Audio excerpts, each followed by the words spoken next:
2.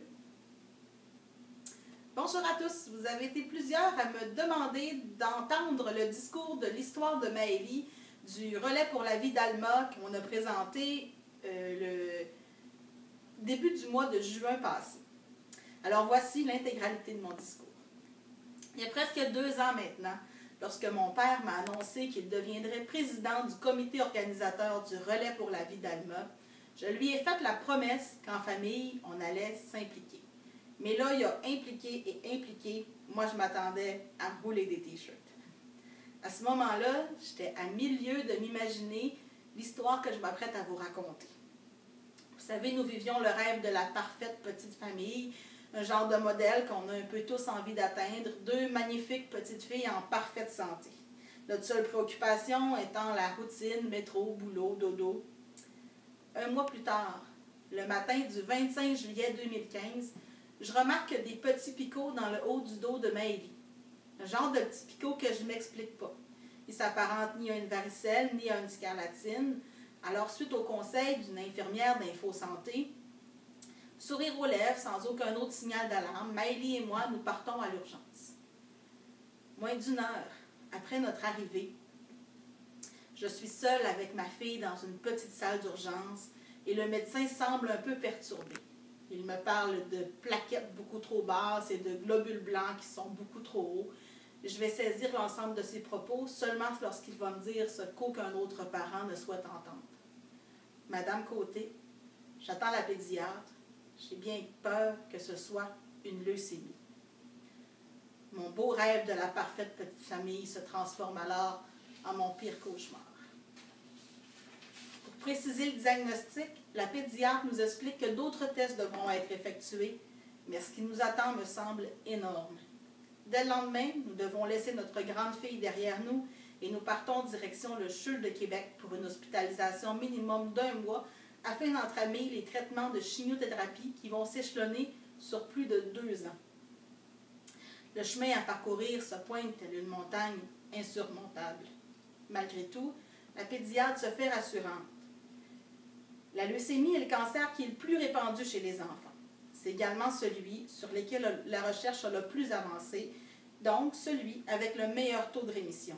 C'est ce message-là, porteur d'espoir, qui me tiendra pour les 2 prochaines années. Ça va être long, ça va être difficile, mais ma fille, elle va la gagner, sa bataille.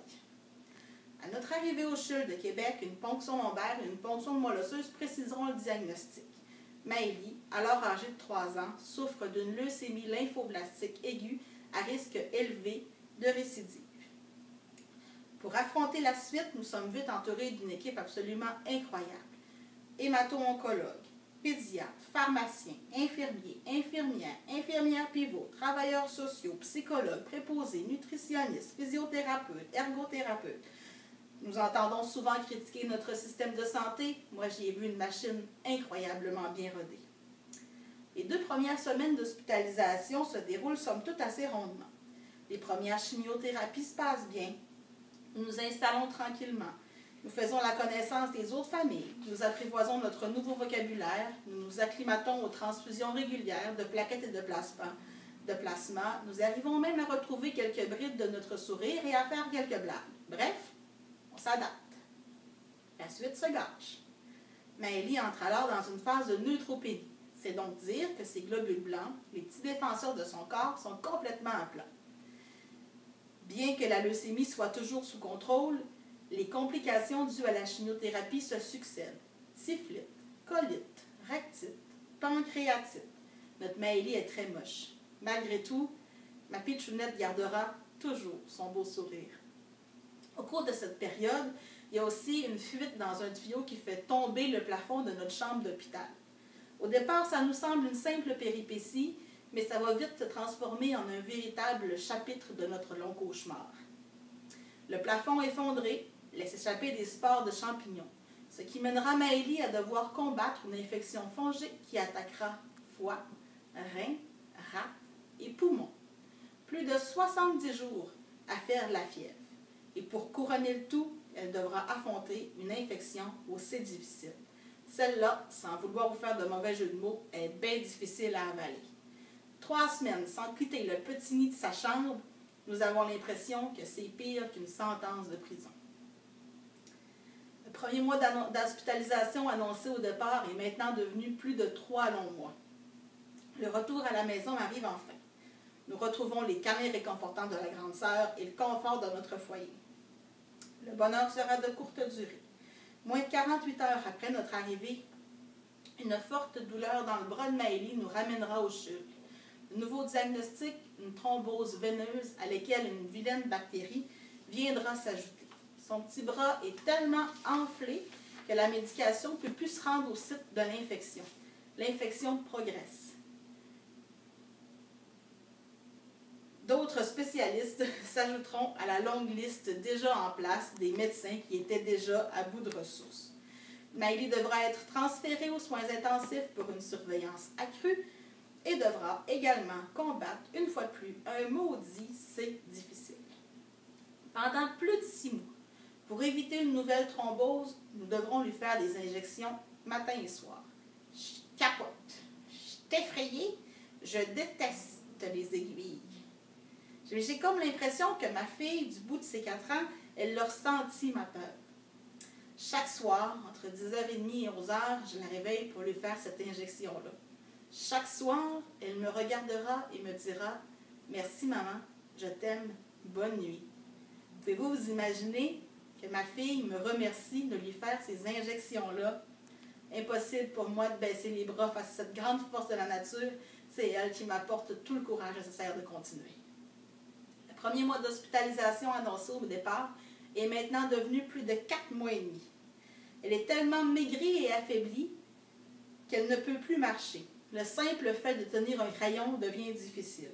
En plus de devoir poursuivre les traitements de chimiothérapie, nous devrons apprendre la réadaptation. À notre retour officiel à la maison, il faudra apprendre à vivre avec les visites hebdomadaires à l'hôpital, la prise de nombreux médicaments, les douleurs musculaires, les exercices de physio et d'ergothérapie, la surveillance constante, la peur de voir apparaître de nouvelles complications, les nuits d'insomnie, ainsi que toutes les contraintes qui mettront maintenant notre quotidien. Au moment où j'ai écrit ce discours-là, je regarde ma Maëlie qui est confortablement endormie à côté de moi et je ne peux que m'éblouir de tout le chemin qu'elle a parcouru. Nous pouvons de nouveau la comparer aux autres enfants de son âge. Malgré tout, il lui reste un peu plus de 3 mois de traitement encore. Récemment, elle a dû être hospitalisée pour une varicelle qui, dans son état, aurait pu lui être fatale. Cette dernière hospitalisation-là s'est amenée avec son lot de prise de conscience. Vous savez, Maëlie, elle était petite au moment du diagnostic, et bien qu'elle comprenne beaucoup plus qu'on pense, j'ai eu l'impression que pour la première fois, Maëlie comprenait toute l'injustice de la maladie.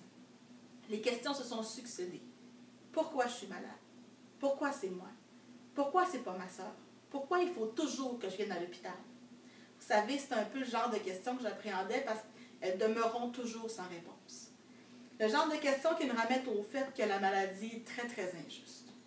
Puis que ma fille a grandi beaucoup trop vite. Alors, évidemment, je travaille pour y trouver une réponse un peu philosophique. Et une fois de plus, elle a absorbé le tout. Et elle aura elle-même reformulé sa situation. Maman, c'est comme ça. On n'a pas le choix. La vie, c'est la vie. En terminant, avec Maëlie comme porte-parole, le comité organisateur a décidé de mettre de l'avant le volet jeunesse. Mais j'ai envie d'ajouter qu'avec cette implication-là, on a pu apercevoir l'implication de toute une famille. Grâce à tout le soutien et à l'aide que mes proches ont pu m'apporter, je peux aussi aujourd'hui dire que cette épreuve-là, on va la traverser. Je tiens aussi à remercier tous ceux et celles qui se seront impliqués lors des précédentes éditions du Relais pour la vie. Grâce à vos dons, la recherche a pu avancer et je peux aujourd'hui dire que nous sauverons la vie de ma Maëlie. Maintenant, ensemble, sauvons plus de vies.